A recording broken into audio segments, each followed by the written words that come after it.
Okay, Joshua chapter 2, continuing forward here. So Joshua sends spies into Jericho. They are received, concealed by Rahab. They promised to preserve Rahab and her household. So many of you have probably heard this story. So this is basically, you remember Joshua, they're going into the land. They've crossed Jordan. They've done their oblations and things there. They're getting ready to go into the area, and they send spies over to go to Jericho. So Jericho's the first big town, big settlement that they're coming into, basically. And there's a huge wall built around this city to fortify it. That was very common back then. And we're going to learn more about this story. So let's get into here. Verse 1, and Joshua the son of Nun sent out of Shittim 2 men to spy secretly, saying, go view the land, even Jericho. And they went and came into an harlot's house named Rahab and lodged there. Now, there is some controversy about how this was translated. Was Rahab, this woman, actually a harlot, which would be a prostitute, basically? So are they staying in a house of ill repute, basically? The problem is the word that is used let me see if I can find where that word was. Where did I put that? No, it was over here. The word zona it's rendered harlot, but it in the Jewish writers, so it used to also be called hostess, because the Jewish writers are like, look, we don't want someone who's actually helping Israel out to be, we can't say, because she eventually, just kind of spoiler alert here, she eventually marries into the tribes of Israel and becomes a part of Judah.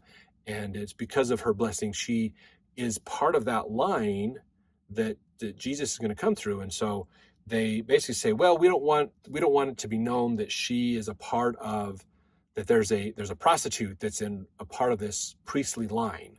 So they changed her name. They changed the wording of that name to hostess, saying that she's a hostess. She is a woman that doesn't necessarily isn't there, selling for sex. She's there they didn't have hotels back then. So sometimes people would open up their home to strangers to make it easy for people to have a place to sit, to rest, to hang out as they moved along, basically. But in most places where you see that word zona in Hebrew writings all over the place, it means prostitute, basically is what it is. But it does say that maybe she was that way while she was in Jericho, but then later she ends up converting to Judaism, which is really good for her in the long run. So we'll learn about that more as we go. But anyway, so these 2 spies, they sneak into Jericho. This is this big city, had this huge towering wall all around the city, and then guards along the top and guards at the gate, so you could only get in or out through the gate, so they could really control your movements, basically. Now, verse 2, it was told the king of Jericho, saying, behold, there came men in thither tonight of the children of Israel to search out the country. Remember, Israel is like a slang word for Canaan. They know, Israel keeps saying this is the land of their promise, but we're already here. This is our land. We're here first. So they want to stay, and they know they've heard the reputation of Israel. They wiped out the Amorites, they wiped out Moab, they just destroyed these places that were massive armies that these other places had fought with probably and couldn't overcome. So now they're coming to Jericho. And so that's like, this isn't a good thing, is it? This is kind of worrying for us. So the king gets told, hey, we think there's 2 Israelites in our city. Basically, there's 2 spies in here among us. So verse 3, the king of Jericho sent unto Rahab, saying, bring forth the men that are come to thee, which are entered into thine house, for they be come to search out all the country.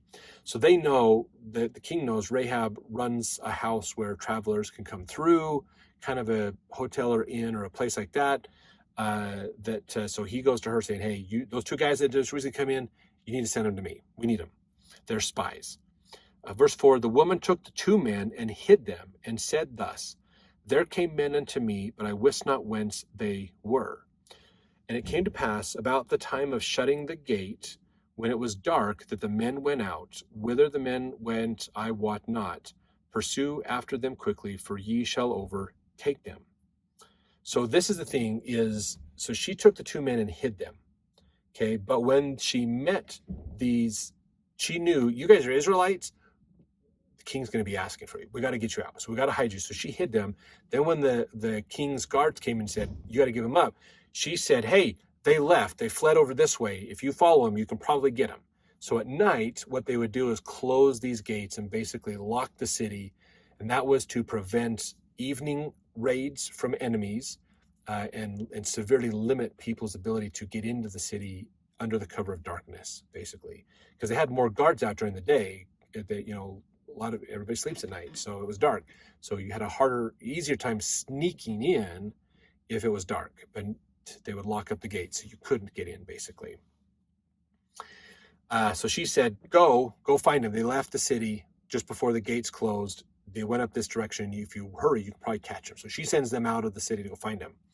Verse 6, but she had brought them up to the roof of the house and hid them with the stalks of flax, which she had laid in order upon the roof. So you got to realize this is an area of the geography of this area is not a lot of snow. They don't get like these snow packs, so their roofs can be flat. If you look in the Middle East today, roofs are usually flat, and they're oftentimes another room, if you will, for the home.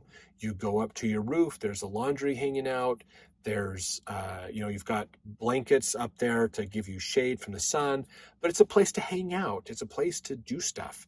It's not just this thing like, in North America, because of snow and other things, we have roofs that have steep gables on them and shingles and stuff. We don't party on those. This is like a roof that you could have a party on or a gathering on up there, basically. So there were sheaves up there of flax, the stalks of flax. She hid them among those, basically.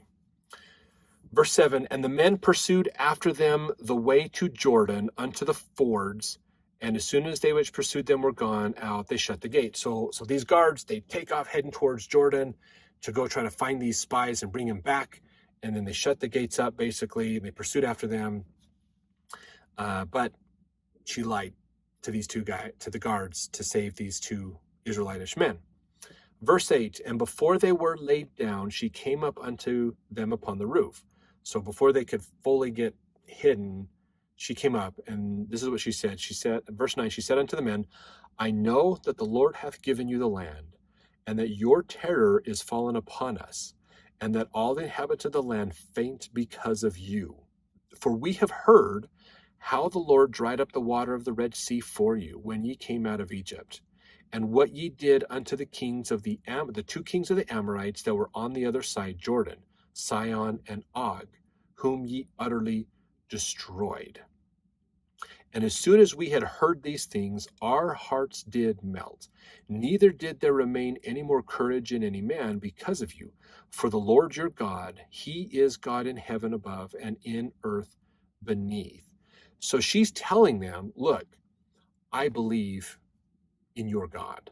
Your God is the real God, not the false gods, because all those false gods got destroyed by you, and you have destroyed them out, and your God has prevailed over these other false gods. So I believe you guys. So she's kind of a believer. Basically, she has understood there's something significant and different about the children of Israel. And she says basically, look, we're afraid of you. We heard what you guys did to the Amorites. And man, if you could destroy the Amorites, there is nobody that can stand in your way. So we're afraid. If you march against us, we're terrified that you're going to win and destroy us, basically. So verse 12, now therefore I pray you, swear unto me by the Lord, since I have showed you kindness, that ye will also show kindness unto my father's house, and give me a true token, that ye will save alive my father and my mother and my brethren and my sisters, and all that they have, and deliver our lives from death. So she knows that with the Amorites, they were wiped out. Like no one was left alive. Men, women, children, everybody was destroyed of that nation, basically. So she's saying, look, I know you're going to win this war. All I'm asking is I'm helping you, and in return, you save us, basically. Save my extended family, our lives, basically. So that's what she's asking them to do. So verse 14, and the men answered her, our life for yours, if ye utter not this our business. And it shall be, when the Lord hath given us the land, that we will deal kindly and truly with thee. So they said, we agree. If you're going to help us and not interfere with our business at all, we agree to this. We'll help you out. So verse 15, then she let them down by a cord through the window, for her house was upon the town wall, and she dwelt upon the wall. So her home, okay, there's this big wall built around it. She's up on a higher level, and she has a window seeing out. So she's up against this large barrier wall to the city. She's on the outskirts of the town, basically up there. She has a window she can see out into this wilderness area around the city on the outside. Not I wouldn't say that was a common place for people to go, but she's up a little bit higher in there, because they're not going to put a window down low. That was just stupid, because that's an easy target for people to be invaded. So the windows are up high, so she has to make a rope and lower these men down, because remember, the rest of the guards are watching for them, and the gates are closed. So getting out of the city at this point is not going to happen. So she has to let them down through the window that she has to the access to the outside wall, and to allow them out of this city, basically. Which is probably not the first time she's done that, to be honest. There's probably a good chance that she's done that before. But we just don't know. But I wouldn't be surprised. So then this is her instructions to them as they're getting ready to leave her house. After they've done their assessment of Jericho, she's hidden them, and now they're heading out.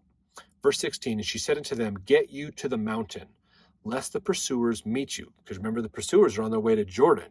So if these two men go back to the Israelites, they're going to meet the king's guards.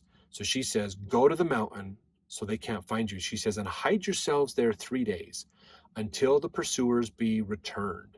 And afterward may ye go your way. So it would probably take a day to day and a half or so for that journey out to the Jordan and then back. So she says, wait 3 days, so it gives them time to get out to Jordan and come back. And then when they come back in the city, after those 3 days, you should be clear to go, basically, to Jordan, because they're not going to be out there looking for you. Verse 17, the men said unto her, we will be blameless of this thine oath, which thou hast made us swear. Basically meaning, we're going to agree with this. And verse 18, they're continuing, behold, when we come into the land, thou shalt bind this line of scarlet thread in the window which thou didst let us down by. And thou shalt bring thy father and thy mother and thy brethren and all thy father's household home unto thee. So they're saying, look, we promise still to help you out. Put this scarlet thread on your window so we remember where you are, and get your household and come to your home, basically. So come together. Verse 19, and it shall be that whosoever shall go out of the doors of thy house into the street, his blood shall be upon his head, and we will be guiltless. And whosoever shall be with thee in the house, his blood shall be on our head, if any hand be upon him. So saying basically, look, get your family in your house, lock your doors, do not leave. If you go out there in the fighting and all the craziness, we can't guarantee you're going to live at all. Basically, so we're going to be able to keep you safe by keeping you out of the fight and knowing this house over here, don't go after it. So verse 20, if thou utter this our business, then we will be quit of thine oath, which thou hast made us to swear. So reminding her, if you turn us in and tell what we've told you about our plans, then the deal is off, basically. Verse 21, and she said, according unto your words, so be it. And she sent them away, and they departed. And she bound the scarlet line in the window. And they went and came unto the mountain, and abode there 3 days, until the pursuers were returned. And the pursuers sought them throughout all the way, but found them not. What that means is the pursuers looked all over the place for them. They looked, where could they have gone? What routes could they have taken? What could they have done to get out of the city and back to Jordan? And they checked thoroughly all the options they believed were there. And they says, we can't find these people, basically. Verse 23, so the two men returned and descended from the mountain and passed over and came to Joshua the son of Nun and told him all things that befell them. And they said unto Joshua, truly the Lord hath delivered into our hands all the land, for even all the inhabitants of the country do faint because of us. So they came back and he's going, great, this is good. They're terrified of us. That's to our advantage. Now it's time we march over this Jordan and we go pursue these people. So I think I might have mentioned that at the beginning of this chapter. These two men went over Jordan, not the whole tribe of Israel went over Jordan, sorry. So now they're getting ready to move in to this land of Jericho on the other side of Jordan. So chapter 3 next.